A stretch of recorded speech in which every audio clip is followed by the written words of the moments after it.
not let them fool you. Absolutely not. Do not let them fool you, my brothers and sisters of the Megachurch of Katakuri. Yes, we are doing this again because it is my job as the head pastor of the Megachurch of Katakuri to remind the world of who he is. There's a reason why I have a picture of Katakuri above me, because it is my duty to spread his good graces. Because around the time episode 1062 dropped, Zoro Piece, there was a lot. There was a metric ton of Katakuri slander. It can only be defined as such. And I am an elephant in size at times, but in memory also at times too. I do not forget, particularly when the slander is against the one and only Charlotte Katakuri. Even though King the Wildfire was phenomenal in episode 1062, jaw-dropping, stunning, Vincent Chansart impact frame raid boss status stuff, in chapter 1035 ain't nothing. 1035 isn't even remotely close to what we get in the anime version. But because the disparity was so different, and King of Fire is looking so much better in the anime, people are running with it for the hills. Like King the Wildfire, it was nuts. Like people at times unironically said that King the Wildfire was even stronger than Kaido. I was like, what are you guys talking about? You guys are it was nuts back then. Of course, they wrapped up Katakuri. Katakuri, in my book, is the number 2 Yonko right-hand man behind Otototo Ben Beckman. I would say of the older Yonko, pre-Wano Country. And part of the reason why is the Katakuri Tax. Now, what is this mythical thing known as the Katakuri Tax? You cannot deny the fact that Katakuri is the man that Luffy needed to catch off guard during the merienda to get his first shots on him.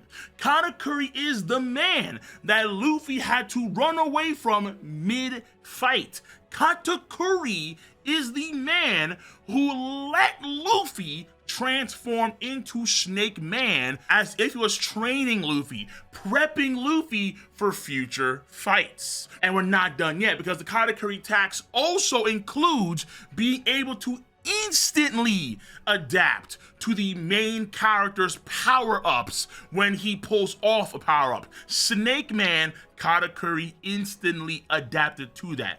And after it was all said and done, he was chilling with his little sister and even somewhat happy that Monkey D. Luffy was escaping. Not even Yonko Kaido got that treatment after he lost to Luffy. It is only Katakuri. And the beautiful thing is that, is it really a loss?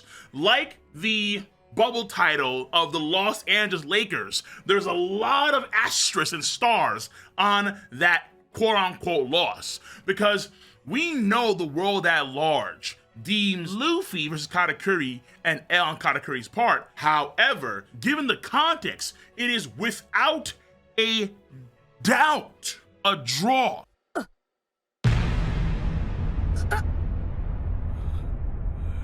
Draw. Katakuri was able to draw with the main character, even though the main character is always repping that plot armor. That is an undeniable, astronomical feat that not even Kaido has duplicated. He's beaten Luffy a lot, true, but come the end of all, could you say that he actually tied Luffy? No, but you can absolutely with Katakuri. When Luffy crawls back out of the hole, Katakuri is there, standing right there, and then chooses to fall on his back. And oh, he's knocked out. Little sis, what's up? That, my friends, is the Katakuri Tax. That tax has a hefty weight on the community. It's undeniable. I'm crazy enough to take on Batman, but the IRS, no, thank you. However, there are the stats, the figures, the quote-unquote numbers. And after 1062, it was deemed that King was like the greatest right-hand man of all time. Even though Marco exists, and Marco's phenomenal. No. King of the Wildfire. Even though Ben Megman, Kizaru, no. It was King of the Wildfire. Okay, all right. Here's the thing about King of the Wildfire and Katakuri, because that was like the main contention back then a few months ago. King, I think, has the edge in durability. The reasons why are pretty obvious. Dinosaur toughness, Lunarian abilities, so that makes sense. Probably range, and probably attack power. Probably. And that's really it. Katakuri is definitively smarter, has better skills, stamina, fought for Luffy for 10 plus hours in the mirror world, undeniably faster, clearly has much better abilities than King of the Wildfire, has a higher battle IQ, and likely has higher endurance than King of the Wildfire too. I'm gonna say likely because endurance, it is hard to tell. I ain't gonna lie. The dinosaur cats are built to take a lot of damage, but at the same time, Katakuri, for hours on end, took attacks from Luffy, including his Gear 4, Bowman, and Snake Man. Plus, he stabbed himself in the abdominal and continued to fight despite a hole in his stomach. So Katakuri has absolutely the better endurance feats, but on paper, the dinosaur cats might be better. Part of me did want to give King of the Wildfire better DC, destructive capacity, because we did see things like the Imperial Deep Pride stake in chapter 1033, where he brings back his skull, does the orgasm face, right? And it's like a black laser beam that blew away a large section of that island. However, Cat's area of effect is absurd. People have a hard time conceptualizing that the mirror world is literally spanning all of Tot Land, minimum. Even though Onigashima is a huge island, it is a massive island for sure. Zoran King's battlefield is just outside of the Right Skull Brain Tower. It's that side of the island where that whole fight takes place on, despite the crazy over-the-top effects, which are marvelous. But for Luffy and Katakuri, the fact that Luffy can enter the mirror world through a mirror on the Sun Ego, and then leave a mirror and then wind up in another island, in Nuts Island, that's not even the main whole cake island, that in itself is proof that this whole mirror world is spanning the entirety of Tot Land. And Katakuri is manipulating at will so much of the area because he has the awakening. He could just do so much. So you factor in chapter 883, where you see him just control that gigantic ceiling at will with his awakening. He just points his hand up towards it. And then we have added stuff in the anime too. Katakuri, unironically, on God, whether it be outside of the left brain dome tower or the right brain dome tower, those areas on the sides of the island would be under his control, the domain of his awakening. Unironically and casually. And in terms of attack power, I'm never going to let go of the fact that Katakuri decided to not utilize the mole spear, the very thing that Luffy feared, to the point where in the anime, Luffy tried to steal the mole spear away from Katakuri. That's how devastating the attacks were. You can easily argue that that's where his strongest attack power comes from, the mole spear, because one thrust and then Luffy's abdominal section was blown out. I assume that Katakuri's Buzz Cut Mochi is better than the actual mole spear thrust, but that's my assumption. But ultimately, even though I give King the edge in attack power, I can't say it's that much more of an edge over someone like Katakuri. And honest to goodness, Katakuri did get some buffs, I'd argue, during Wano Country. What were said buffs? Kaido, in chapter 1042, displayed his fastest form, the thieving drunk dragon form, to avoid and copy the movements of Snake Man Luffy. Katakuri, was instantly able to time Snake Man Luffy. If a Yonko like Kaido needed to use Future Sight to avoid Snake Man, and he had no way of effectively dodging Snake Man prior to that, then this only bolsters the value of that ability of being able to distinctly see the future of oncoming attacks and the speed of Katakuri, who again was instantly timing Snake Man. Now, I would say that because Monkey D. Luffy has conqueror's haki infusion in that fight against Kaido in 1042, his Snake Man attacks are clearly more powerful. We're not too sure if they're faster, meaning is Snake Man Luffy on the rooftop against Kaido overall faster than Snake Man against Katakuri? That is something, honest to God, I just don't know. I don't make that assumption because Snake Man's properties are to what? Are to get faster and accelerate over the course of time per bounce. That's how Snake Man works. At this point in time, the only person that seems to have better future sight than Katakuri, unironically, is God King Shanks. What he did against Kaido was clearly better future sight than anything that Katakuri has done. But that's Shanks.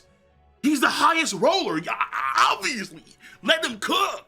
Because he's always cooking the best meals at the barbecue, no doubt about that. One hand or not. But again, that only bolsters the value of being able to see the future. And Katakuri was doing that on the regular, not even Kaido could do that until he went to his fastest form, the thieving drunk form. So it is what it is. The stats, even though King has things over Katakuri, Katakuri in general has better stats, I'd argue, than King the Wildfire. And narratively speaking, the Straw Hats needed massive buffs after buffs in Wano country to catch up to Luffy's level when he's entering Wano country. That's Correctamundo. Because over the vast majority of the post-time skip, it was Luffy who was getting a lot of that power creep and that love, where the other Straw Hats, mainly his best men, Zoro and Sanji, they were not able to catch up at all. And in the process, Oda maintains form with having Luffy fight the guys that are, for the most part, in the league of their own. So just how it was with Enel, with Rob Lucci, with Crocodile, with Doflamingo, Katakuri is in the same vein. Not relative to, of course, Big Mom, but relative to his crew, and arguably relative to most Yonko first mates. Because Luffy's guys have always got to be built different. One thing that I also noticed, narratively speaking, is that in Wano country, Oda did something very strange. He didn't utilize Smoothie. The second Big Mom pirate that he does show off is once again Pero Sparrow. Pero Sparrow's main opponent during Wano country was who? It was Neko Mamushi. And of course, we all know his furry friend, his partner in crime, is Inu Arashi. Inu and Neko, they're peas in a pod. When it comes to power, they're damn near like right next to each other. You can argue that easily. I kind of put Inu ahead of Neko slightly because he did show off the Paradise Totsuka combination with Ashura Doji, Denjiro, and Kinemon. But honest to God, it's really only by a hair. It seems damn near negligible. But who is the person that Inu beats? Who is his fight in Wano country? It's Jack the Drought! Pero Sparrow is being equated to a lead performer of the Beast Pirates, when Pero Sparrow is not a sweet commander.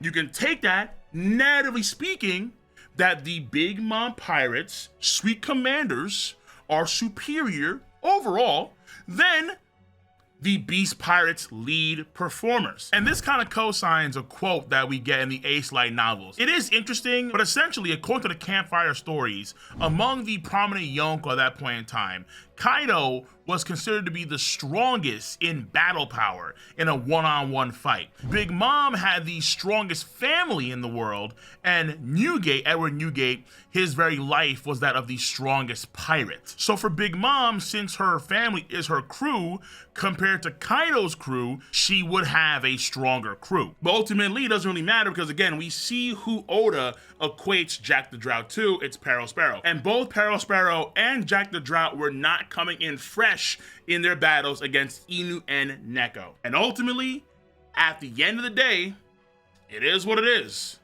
King the Wildfire is extraordinarily gimmick based. If someone like Zoro, who does not have the highest intelligence stat, if he can figure that out, you think someone like Katakuri can't figure that out? Katakuri, who has a consistent string of high IQ moments? No. Katakuri's got him. I'd argue, on a side note, in a fair one-on-one fight, Marco's got him too. Marco will figure it out and ultimately get the W over King the Wildfire. And right now, as of this video's recording, which is the 11th of August, we have just found out Lunarian kinsman of King the Wildfire, his own DNA, they got off-screened. Those details, I'm pretty sure we're gonna find out in the near future. And let's say it may not be a genuine S-Bear, S-Snake, S-Hawk, and S-Shark got defeated in earnest by people. Maybe it was like a York power them down sort of thing. But right now, it's not looking good for that Lunarians are undefeatable, even with Conqueror's Hockey and Fusion. No. Ultimately speaking, Katakuri is that boy. He is high always on my top 30s because he has the taxes that not many characters have. And his stats are high. I argue that in a lot of cases here, people rag on Katakuri's greatness, a lot of times unjustly so. And that's why I did this run through the way I did. Because when you put into perspective Katakuri's actual greatness, it's like, yeah, hold on. This guy in earnest, some sort of phenom that only Luffy with plot armor, with Merienda nonsenses, with Katakuri giving up the Mo spear, with Katakuri, you know what, I want to teach you like I'm Jiraiya or something. Like I'm Whis. I'm gonna just start training. Like what? It's only through these things that we get a draw. Even the cats that ran the One Piece magazine, even they knew what was what. All the shenanigans that Luffy had to go through to quote-unquote beat Katakuri only amplify Katakuri's greatness. All saith the head pastor of the Megachurch of Katakuri. But hey, let me know your stance on the subject matter at hand. If you enjoy my content, then of course, give me a like, give me a subscription, and double tap on subscribe and click on that bell to join the notification squad. I'm gonna catch you cats on the flip side. Bye.